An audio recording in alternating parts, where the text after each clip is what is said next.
그만하세요. 드레스보다 사람이 먼저입니다. 강남 한복판 국내 최대 규모의 금강 백화점 런칭 행사장은 비명소리로 가득 찼습니다. 그룹의 명운이 걸린 오늘 퀴퀴한 냄새를 풍기는 한 노파가 행사장 중앙의 메인 드레스를 움켜쥐고 쓰러졌기 때문입니다. 보안 요원들이 노파를 거칠게 끌어내려 할 때 행사 책임자인 정다의 디자이너가 앞을 막아섰습니다. 오물 묻은 손으로 자신의 커리어가 걸린 메인 드레스를 움켜쥐고 있는 노인의 손을 잡아주었습니다. 이 노파는 누구이며 가장 중요한 순간의 반전 이야기가 궁금하시다면 구독과 알림 설정 부탁드립니다. 평범해 보이는 사람들의 숨겨진 이야기를 매일 전해드립니다. 사실 이 모든 소동은 며칠 전 금강그룹 회장실에서 시작된 치밀한 연극이었습니다. 70평생 남대문 시장의 비바람을 견디며 3천억 원대 유통제국을 일군 임복순 회장. 그녀는 지금 생애 가장 위험한 도박을 준비하고 있었습니다. 지분 52%. 이건 내 목숨과도 같은 숫자야. 그런데 도준이가 이 소중한 걸 배경도 없는 여자한테 넘기겠다고? 임 회장은 비서가 가져온 정다혜의 보고서를 내던졌습니다. 늦둥이 아들 도준은 다혜와의 결혼을 위해 자신의 경영권 지분 10%까지 포기하겠다며 배수진을 친 상태였습니다. 임 회장의 눈에 다혜는 아들의 눈을 가리고 그룹의 근간을 흔들 수 있는 위험 요소일 뿐이었습니다. 만약 그녀가 돈을 노린 설계자라면 금강그룹은 한순간에 공중분해될 판이었습니다. 숫자는 거짓말을 안 해. 하지만 사람은 연기를 하지. 그 아이의 진짜 밑바닥을 내 눈으로 확인해야겠어. 임 회장은 비서에게 3가지 검증 기준을 하달했습니다.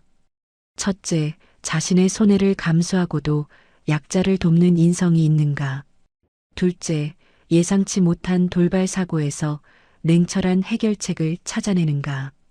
셋째, 나의 경영 철학을 이해하고 계승할 실력이 있는가.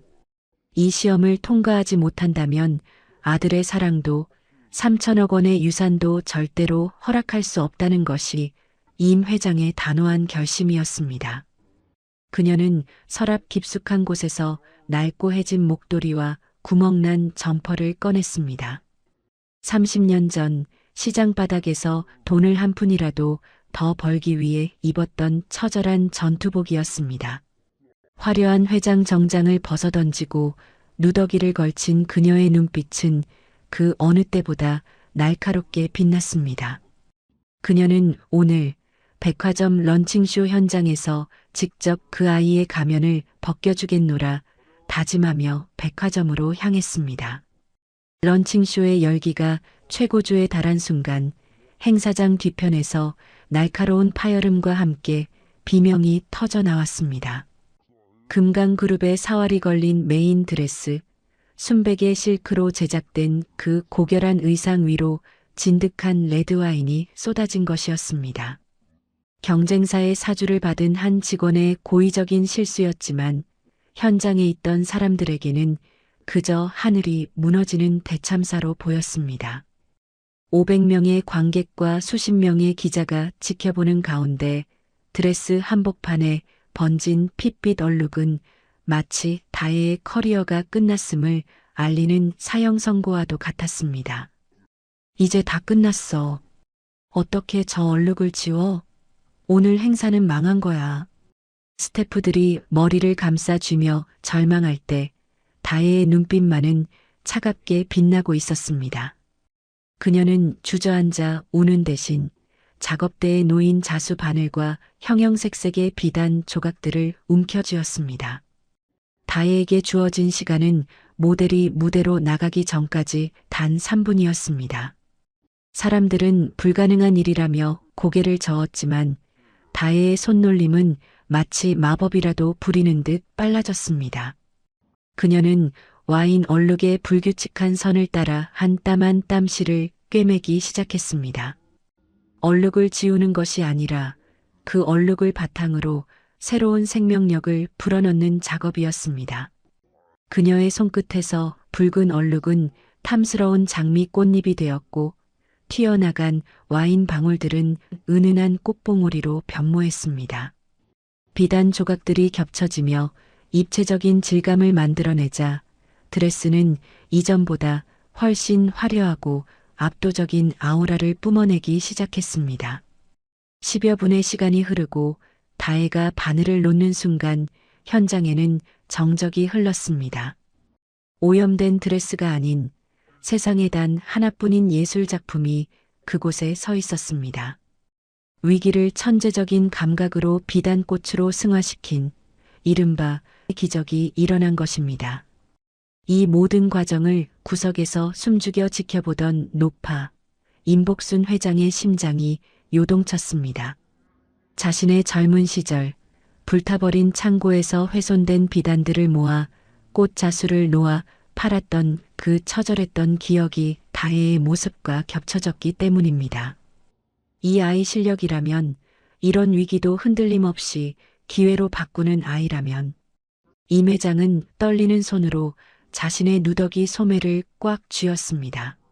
하지만 아직 이 아이의 인간 본성은 모르는 일이었기에 임 회장은 다혜가 안도의 한숨을 내쉬는 틈을 노렸습니다. 모두가 정다혜가 만들어낸 3분의 기적인 그 드레스를 보며 그녀를 칭찬하던 바로 그때였습니다. 임 회장은 일부러 비틀거리며 드레스가 전시된 단상 위로 몸을 던졌습니다.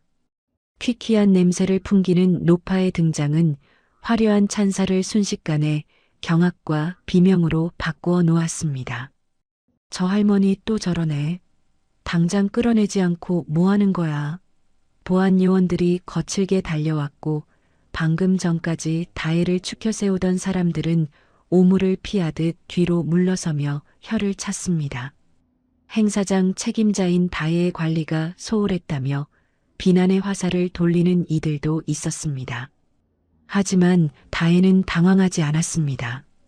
3분의 사투를 끝낸 직후라 온몸이 땀에 젖고 손끝이 파들파들 떨렸지만 그녀는 거칠게 끌려가는 노파의 앞을 가로막았습니다. 잠시만요. 제가 모시고 나갈게요. 제발 밀지 마세요. 다혜는 차가운 바닥에 주저앉은 임 회장의 곁에 무릎을 굽히고 앉았습니다. 그리고는 자신의 가방에서 따뜻한 보온병을 꺼내 노파의 메마른 손에 쥐어주었습니다. 할머니, 여기 많이 복잡하죠? 제가 따뜻한 곳으로 모셔다 드릴게요. 천천히 일어나세요. 어디 다치신 데는 없으세요? 다혜의 목소리는 한없이 낮고 따뜻했습니다. 수억 원짜리 프로젝트가 무너질 뻔한 위기를 겪고도 그녀의 시선에는 분노나 짜증 대신 오직 노인을 향한 진심 어린 걱정만이 담겨 있었습니다. 임 회장은 다혜의 흔들림 없는 눈동자를 정면으로 마주했습니다. 방금 전 천재적인 실력을 발휘하던 날카로운 디자이너라고는 믿기지 않을 만큼 다혜는 가장 낮은 곳에 있는 노파를 향해 온 마음을 다하고 있었습니다. 임 회장의 가슴 한구석이 묵직하게 울렸습니다. 계산된 친절이 아니었습니다. 이 아이는 정말로 사람이 먼저라는 가치를 몸소 실천하고 있었습니다. 하지만 감동도 잠시, 이 모든 광경을 매서운 눈으로 지켜보던 이 실장이 날카로운 구두 소리를 내며 다가왔습니다. 임 회장이 목격하게 될 다혜의 마지막 시련, 가장 추악한 인간의 공격이 시작되려 하고 있었습니다. 날카로운 구두 소리가 대리석 바닥을 울리며 다혜의 앞을 가로막았습니다. 금강그룹의 전략기획실장 이 실장은 혐오스럽다는 듯 다혜의 가방을 그녀의 면전에서 내동댕이 쳤습니다.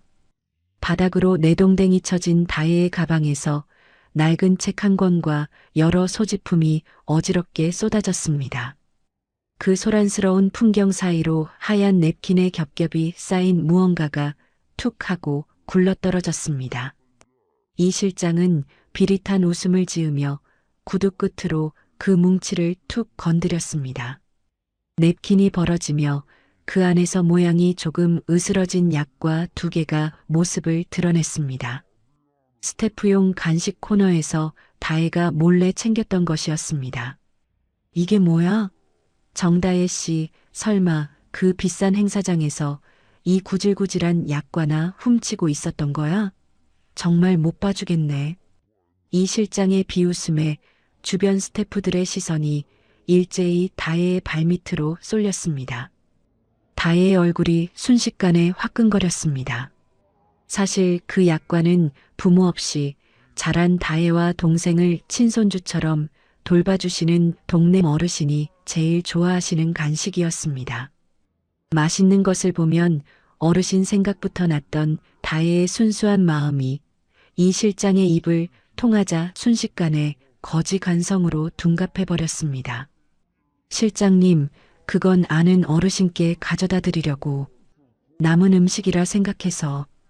다혜의 해명은 이 실장의 더 큰 조소에 묻혔습니다. 이 실장은 명품 구두 끝으로 그 약과를 지시겨버리며 다혜의 가슴을 후벼 팠습니다. 어르신?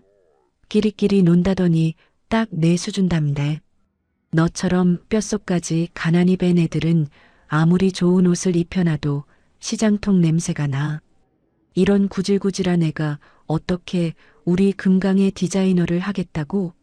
회장님이 너 같은 애를 보시면 역겨워서 침을 뱉으실걸. 이 실장은 다혜가 보물처럼 아끼던 책 한 권, 임회장의 자서전마저 발로 차버렸습니다.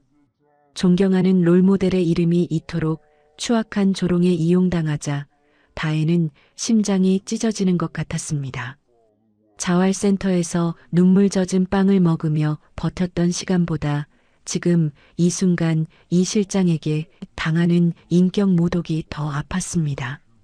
바닥에 주저앉아 으스러진 약과를 바라보는 다혜의 눈에서 결국 참았던 눈물이 툭 떨어졌습니다. 그리고 그 곁에서 이 모든 광경을 지켜보던 노파, 임 회장의 눈빛이 차갑게 가라앉았습니다. 사람을 숫자로만 평가하던 자신보다 더 악랄하게 타인의 진심을 가난이라는 프레임으로 가둬 짓밟는 조카의 만달에 임 회장은 소름 끼치는 분노를 느꼈습니다. 임 회장은 이 실장이 자신을 알아볼까 조마조마하며 가리고 있던 얼굴을 들었습니다. 그리고는 바들바들 떨리는 손으로 다혜의 어깨를 감싸 안았습니다. 이제 시험은 끝났습니다.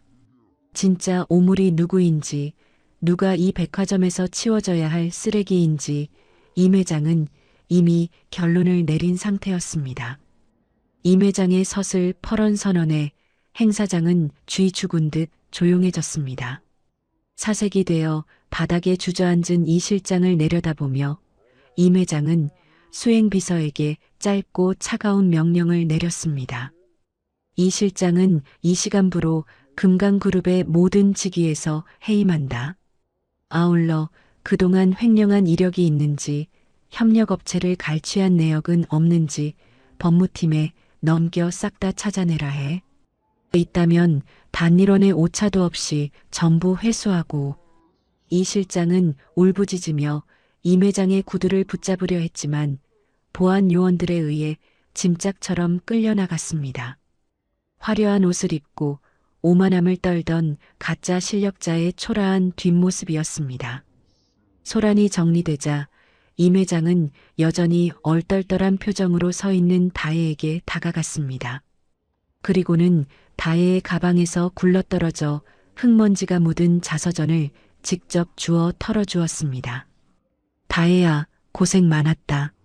내 아들의 눈이 틀리지 않았다는 걸 증명해줘서 고맙구나. 임 회장은 다혜의 손을 잡고 행사장 중앙 무대로 향했습니다.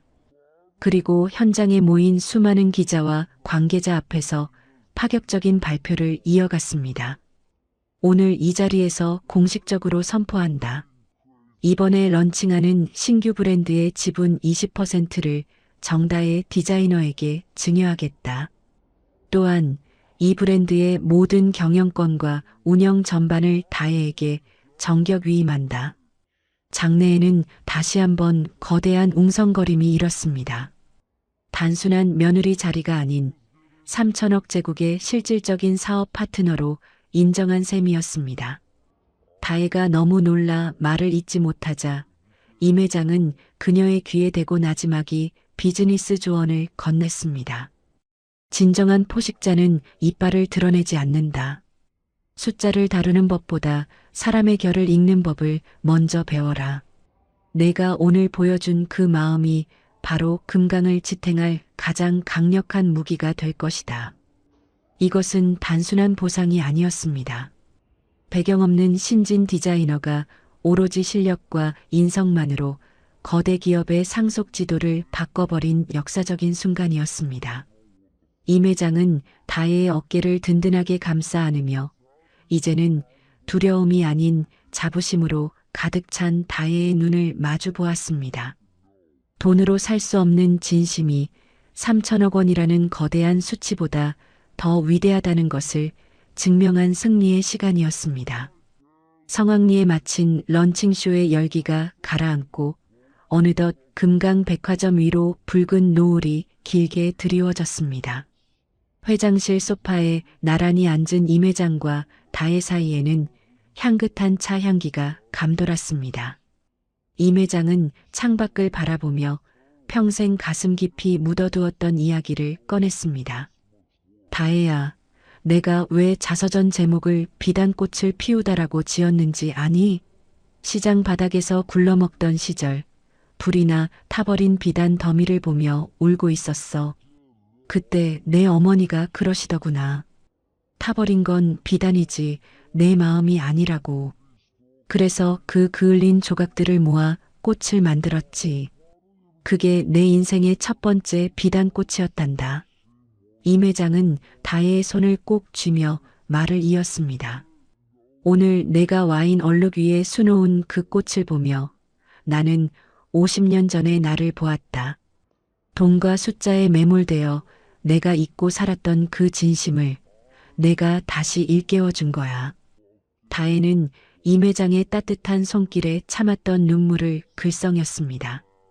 단순히 성공한 여장부로만 보였던 임 회장의 뒤편에 숨겨진 인간적인 아픔과 열정을 온전히 느꼈기 때문입니다. 다음 날 저녁 임 회장의 자택 거실에는 모처럼 따뜻한 온기가 감돌았습니다. 정장을 벗고 편안한 옷차림으로 마주 앉은 임 회장과 다혜, 그리고 아들 도준이 있었습니다. 도준은 다혜의 손을 꼭 잡은 채 어머니를 향해 환하게 웃어 보였습니다. 엄마, 이제 제 안목 인정해 주시는 거죠? 다혜 씨 정말 대단하지 않아요? 도준의 물음에 임 회장은 찻잔을 내려놓으며 나직이 대답했습니다. 그래, 내가 졌다.